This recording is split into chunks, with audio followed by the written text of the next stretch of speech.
अझै हुन्छ कि पर्कुन है तपाईँ यता यहाँबाट आएपछि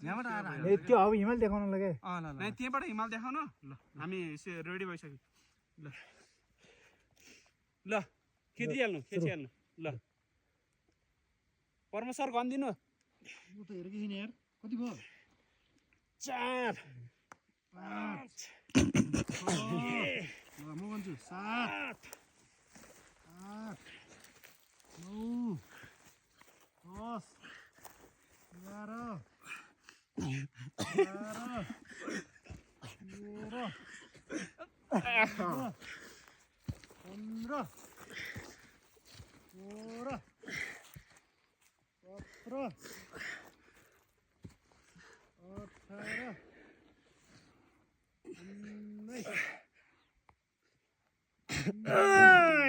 Oh my!